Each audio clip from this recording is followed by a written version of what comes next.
What is up? It's your boy CLOS. Welcome to my channel. It's been a cool minute since I've done a video.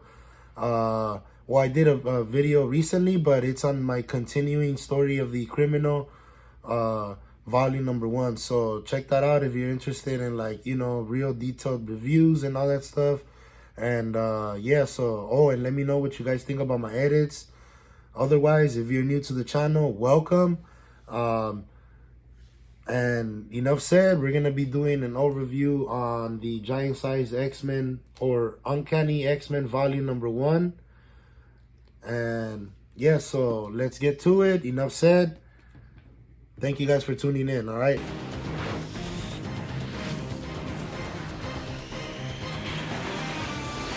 All right, so I saved the time to take the dust jacket off and all that stuff, but I will show the flaps. Here we go, the inside of the dust jackets. If you guys want to go ahead and pause that, and go ahead and pause that right there. I'll do a little close-up. And yeah, so this is the back of it. Collects all these issues right here, bunch of issues.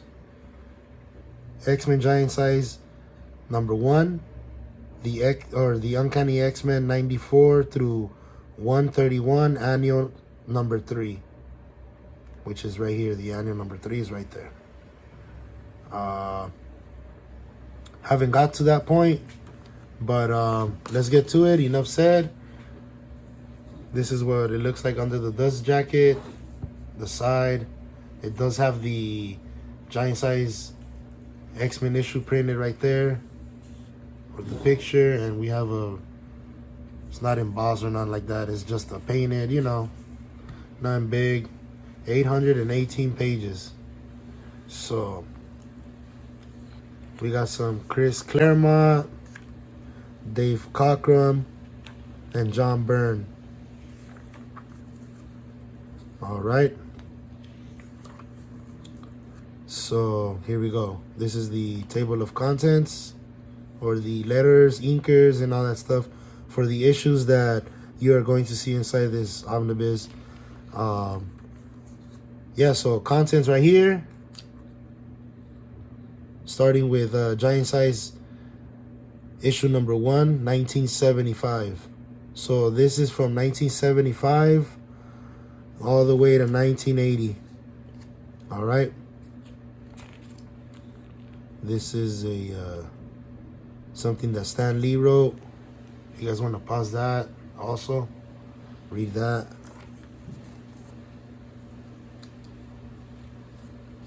And yeah, here we go. Starting with number 1, at page 13, the Uncanny X Men, Second Genesis. Nightcrawler. We got some Nightcrawler here. We got all those people you saw in the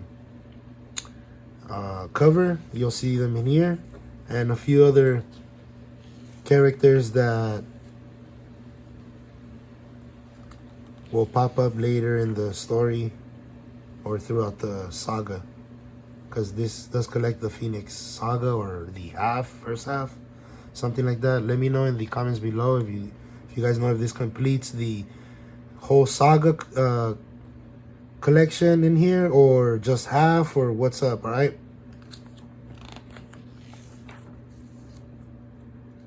I do want to go ahead and work my way up to the Uncanny volume 2, 3, and 4. We'll see what's up. I'm not really sure. Sometimes some of them are out of stock, but we'll get to it. So this is Colossus right here. Apparently there's like a tractor that mechanically failed or something like that, and these people are trying to stop it, and there's no way that they're gonna catch up to it. So Colossus gets in the front. Ruskis, they call him Ruskis here. He's Russian, and he just, his superpowers is metal.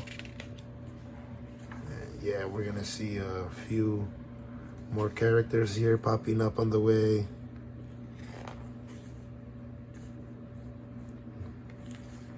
I'm enjoying this omnibus right now. I'm only about halfway there, but they do introduce these new characters that come out and all that stuff. There's so many characters here that pop out.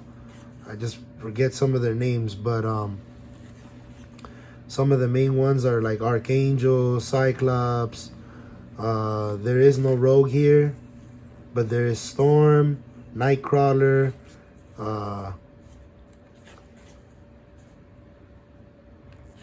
Professor X. We do get like crossovers here later on in the issues, but it's supposedly like this new team that comes through because the old team is out doing a mission, or they're just on a mission somewhere out in space, where they do bump into Magneto and other characters right here. So there's like War Hunt. War Hunt is when they start introducing like these characters named Banshee.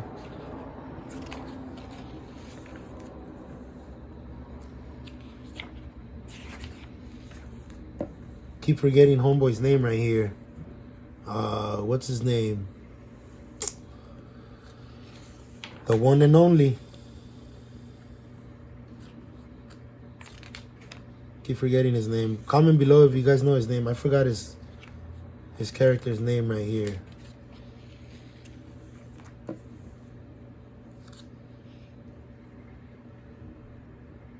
So some of these have like what's cool about this old school 1970s, it's that it has like the lettering or whatever they do imitate like the way that they talk.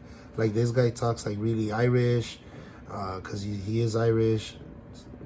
This guy talks in Russian, or they have a real heavy Russian accent, or their accent from where they're from, you know what I mean?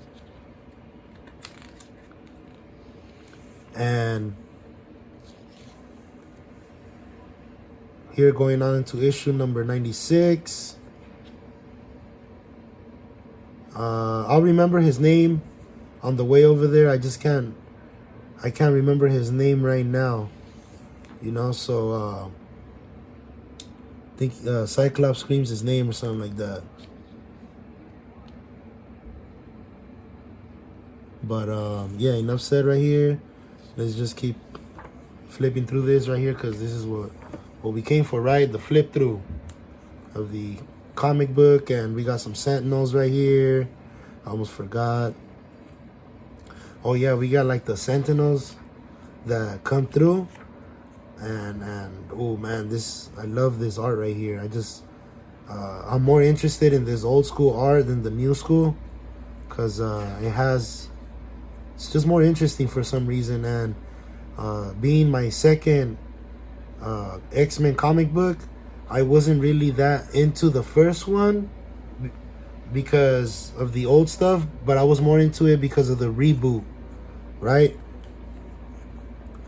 But then when I bought this one, now I'm excited to go back to X Men Volume number 2 and reading the old school issues that came first, you know, because basically people buy it because of the reboot, but it does have some Uncanny X Men on the X Men Volume number 2, so, you know, including the reboot and all that stuff. But there's a lot of Jean Grey stuff here, by the way. Since this is the Phoenix Saga, there's a lot of Jean Grey stuff right here.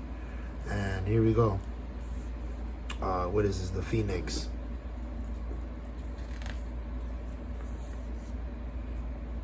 She tries to save them from crashing because, you know, she has psychic powers and all that stuff. So she uses like this kind of shield to shield them from burning up, because they're landing from space or something like that. And once they start to hit Earth, you know, the rockets, they catch on fire and all that stuff. So the Phoenix used the shield to have them land safely, but somehow in the process she ended up dying or something like that, you know. So that's when I believe she turns into the Phoenix, when she dies. But yeah, this is when Jean Grey dies and all that stuff. They got some Juggernaut stuff right here. Issue 102. Look at these dope cover arts. You know, I don't know if you guys are interested in reading the X mail, but this is like some of the fan mail that people would write to the comic books when before these omnibus came about. This was when single issues were barely coming, I believe, like on the weekly or monthly, something like that. So throughout that month or that week, I'm not really sure how it went. There was fan mail, you know, people would send mail, and you know, I'm guessing some of the people were trying to guess where the story was going, or you know, just writing to the authors and the writers and all that stuff. Here we go, some more X-Mail.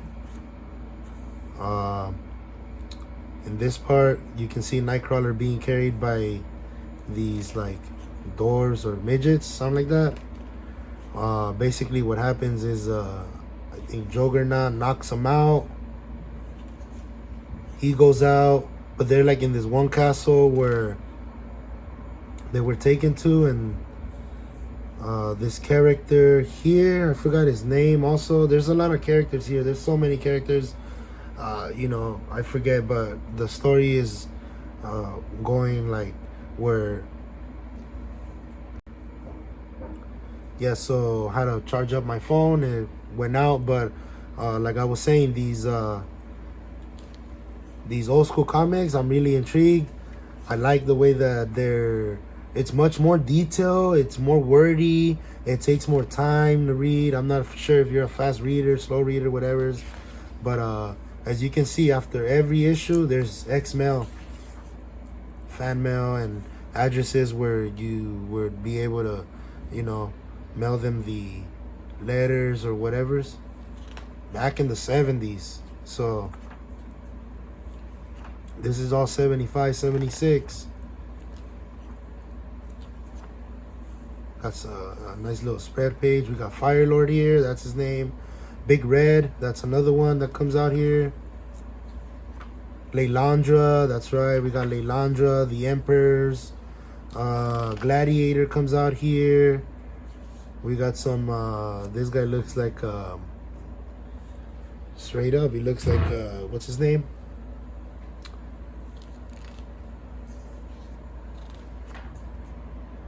Homeboy, Lee. But anyways, they go into this portal where they get lost if they go in there, but somehow I think, what's his name? They were able to get away before Nightcrawler got in there or something like that. But here we got Homegirl already transformed and everything, so this is getting crazy over here.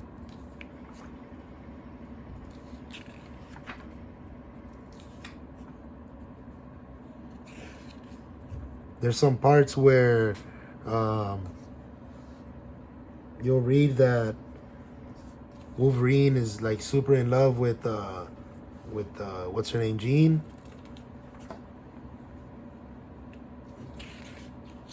By the way, when they found her, they explain how they find the Storm and where they all come from in this right here. She comes from the Amazons, and basically she's like straight up naked. Like, you know, they're not gonna show it here, but she's like, she comes from a straight up like jungle or the Amazons, you know what I mean? Like, she lives in the jungle, all that stuff. So here they're just having a fun game. They go on a vacation where there's nothing supposed to be happening, where they're just supposed to be chilling, but somehow they get kidnapped by this one guy. He's an intruder right here that's been messing with Professor X's whole ship and all that stuff, because you know they have like this training room where they go and they could either level it up and all that, and it's all like hallucinations and all that stuff, but they do go in this training room where they fight their worst enemies, and as the level goes up, or you put the level up or the lever, whatever you want to call it, the heavier the war room becomes.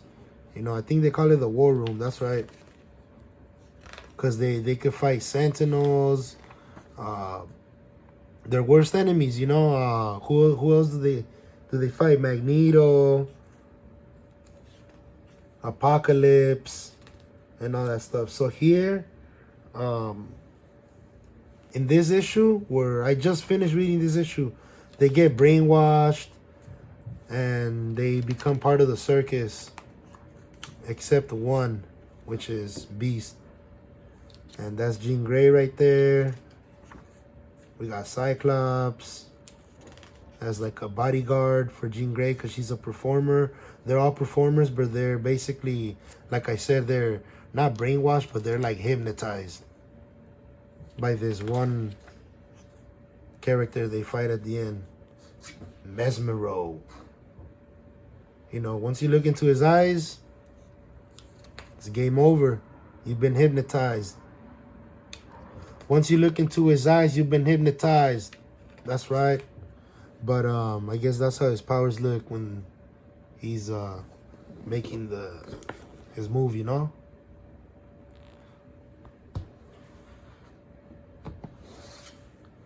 We're already about halfway through. Let's look at the binding so far.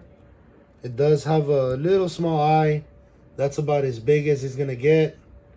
Nothing, you know, not too big. The binding on this omnibus is really good. It opens up real good from the beginning, so you know you won't have any problems stretching it back and forth like some of the DC books that have like this real hard binding. Then again, it's not over 1,000 pages, but they somehow, oh yeah, the ending, as you can tell right here, Magneto shows up, right? They were about to get either hypnotized or, you know, get ran through by this guy. But Magneto, in one of the issues they had encountered before, somewhere up in space, they got away with it, or you know, they didn't finish their business. But he's back, and he's here to finish business. But he didn't want to let this guy kill the X-Men, so Magneto stepped in and killed him. Now they get down with them. Nightcrawler almost dies in this one.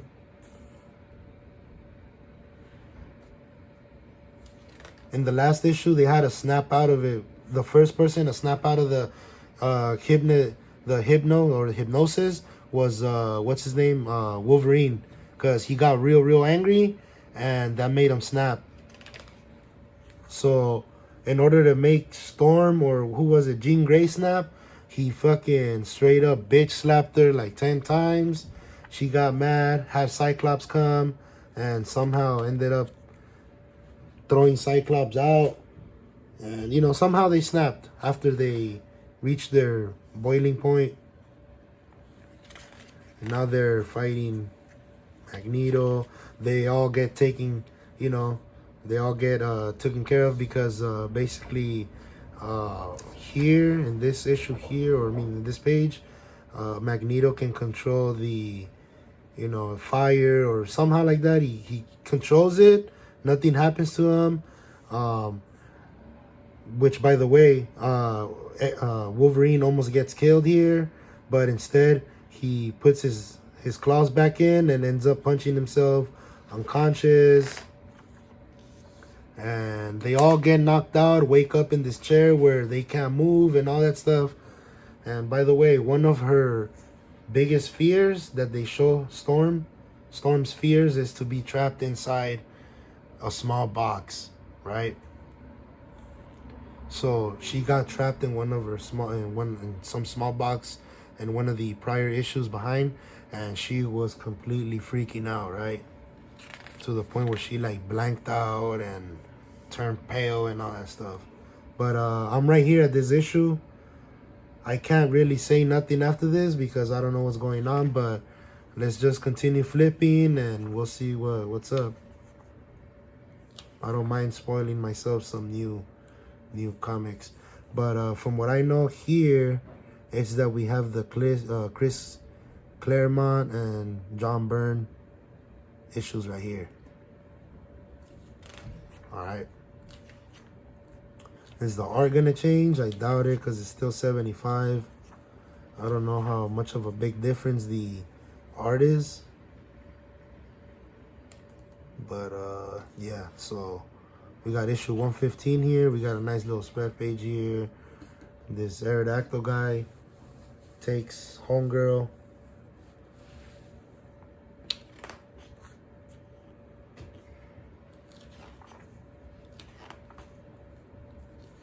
Ooh, I'm guessing this is the special. Is this the special? No, it's not the special yet. So we're not there yet. But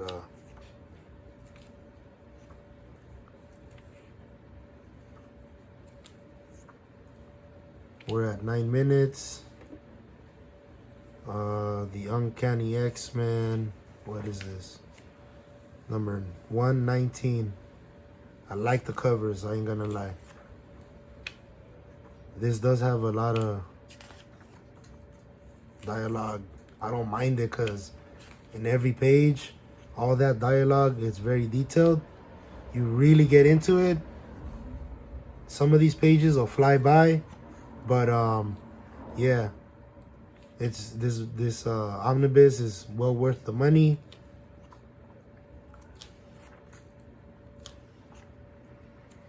I'm looking forward to getting issue number 2. We got some Spider-Man stuff. Oh, we got some Fantastic Four stuff, but they're not dressed in their suits, but they're assisting through some kind of from one spaceship to another, you know, like they're FaceTiming and stuff. They're FaceTiming when that didn't even exist yet. And we got some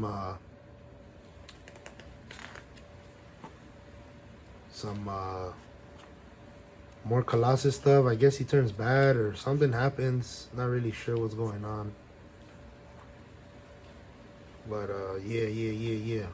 I'm really excited to finish reading and continue reading the story. I've been slowing down on my content. I will be shooting some more content if I read like short stories or if I end up picking up like a single issue or something like that, then I'll most definitely show the comic on my channel. Issue 128, we're getting towards the end. I believe it collects all the way to 131 or 132, not sure, but as you can tell, we got a little bit of everything here. The part that I really had fun on so far was the Sentinels, because, you know, oh man, when I saw the Sentinels, I was just like, nice. I did compare it to the Sentinels. Actually, there was no Sentinels in X Men volume number 2, by the way.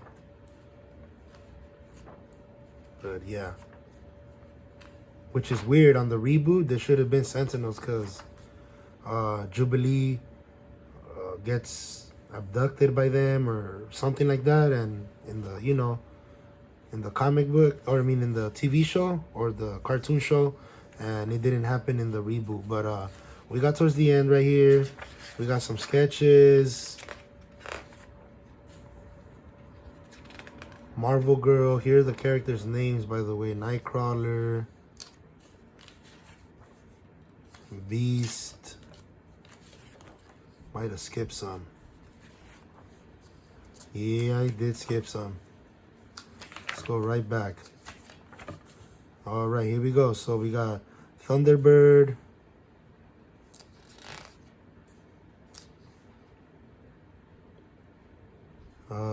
Black Cat. Oh, they didn't show all of them. It's all right. But yeah, that's it, you know. So these guys are rocking the Spider-Man shirt. I don't know what they're doing to them. We got some more sketches. Colossus, black and white. It says the issue, who wrote it, what page. And X Men Classics. I'm working on my way to getting Uncanny X Men Volume 2, 3, and 4, and then maybe some of this too. But I'm gonna get some more X Men definitely, and work my way to the Wolverines and all that good stuff. All right, so thank you guys for watching. That was the end. 13-minute long. You know, I will see you guys on the next video that I pull up or post, which might be a haul. But I'm gonna continue reading this, finish up this omnibus, and we'll get some more content going. All right, so thank you guys for watching. Stay up and deuces. Don't forget to comment, like, subscribe, hit that bell notification so that you guys know when I drop a new video. All right, peace.